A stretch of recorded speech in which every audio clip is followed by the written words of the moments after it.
बच्चों, आज हम हिंदी का 5वां पाठ जिसका नाम है दिव्या की चिट्ठी वो पढ़ते हैं। तो बेटा चिट्ठी क्या होती है? पत्र। बेटा आजकल ये फोन हो गए इसलिए कम चिट्ठी प्रयोग में आती है, लेकिन पहले चिट्ठियां बहुत लिखी जाती थी। कोई हमारा रिश्तेदार, हमारा जानकार हमसे दूर होता था तो उसके पास हम चिट्ठियां लिखते थे। तो बेटा चिट्ठियां तो आपको भी लिखनी आनी चाहिए, क्योंकि क्या पता कभी फोन काम ना करें, कुछ ऐसा हो जाए तो हम चिट्ठियां लिख सकते हैं। तो बेटा आज यहाँ पे हम एक लड़की की बात करते हैं, दिव्या, जिसने कि अपने पापा को चिट्ठी लिखी है। तो उस चिट्ठी के बारे में बात करते हैं। तो बेटा यहाँ से हम अब अपना पाठ शुरू करते हैं। दिव्या के दादा दादी गांव में रहते हैं। तो दिव्या एक लड़की है, यहाँ पे इस पाठ में देखो, वो उसके दादा दादी गांव में रहते हैं। हर बार छुट्टियों में वह उनके पास जाती है, और जब गर्मी की छुट्टियां होती है ना स्कूलों की, तो वो अपने दादा दादी के पास जाती है। लेकिन इस बार दिव्या गर्मी की छुट्टियों में अपनी बुआ जी के घर गई। अब की बार वो अपनी बुआ के घर गई है। वहां कुछ दिनों बाद उसने अपने पिताजी को चिट्ठी लिखी। अब वहां बुआ के पहुंचने के बाद उसने अपने पापा की याद आई और अब उसके पास उसने चिट्ठी लिखी। आओ देखें उसने चिट्ठी में क्या लिखा। ये दिव्या की चिट्ठी है यहाँ पे। तो उसने क्या लिखा ये आ जाओ अब हम पढ़ते हैं।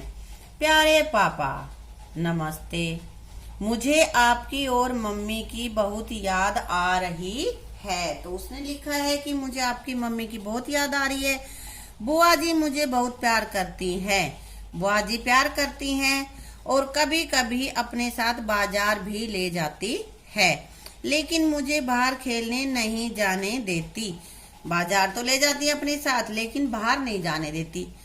मैं और सोनू घर में अकेले ही खेलते हैं। बुआ जी मुझे ही घर के काम करने के लिए कहती हैं, सोनू को नहीं।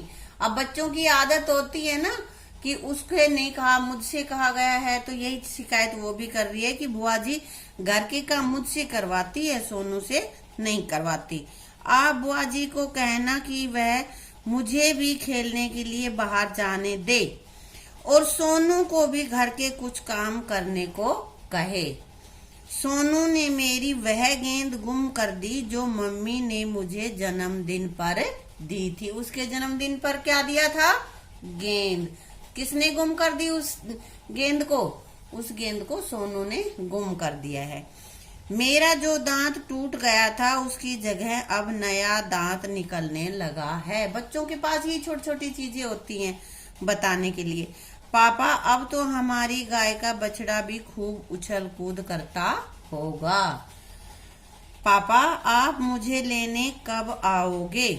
आते समय आप मेरी और सोनू भैया के लिए चाबी वाली कार, पटरी वाली रेल, ताली बजाने वाला बंदर और ढेर सारे खिलौने लेकर आना।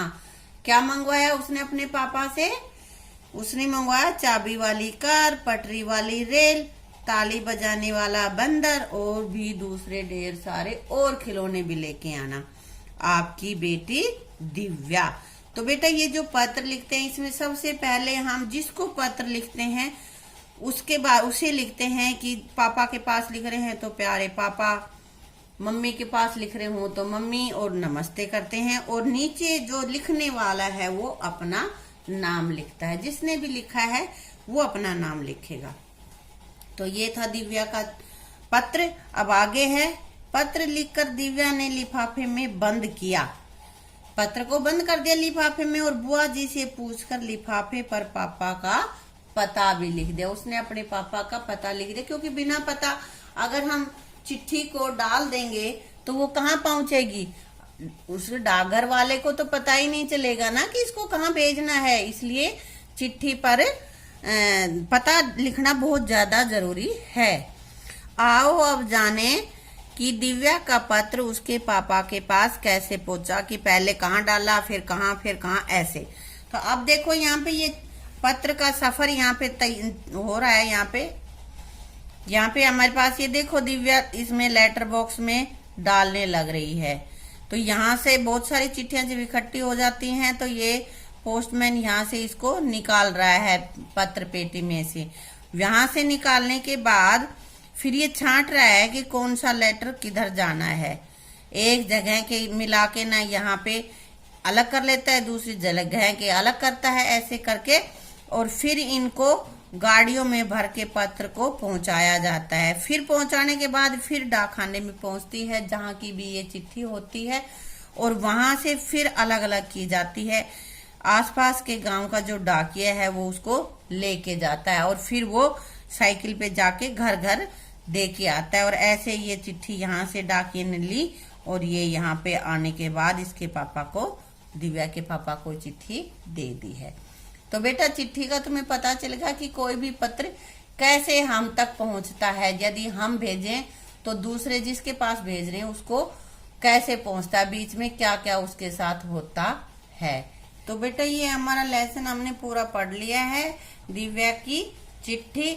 और ये भी पता चल गया कि दिव्या की चिट्ठी कहाँ कहाँ से होती हुई उसके पापा के पास तक पहुंची है। अब बेटा नेक्स्ट वीडियो में हम करेंगे इसका अभ्यास। आप लोग तब तक इसको पाठ को पढ़ लेना और ये याद करना कि चिट्ठी किधर कहाँ कहाँ से होती हुई हमारे तक पहुंचती है। Thank you.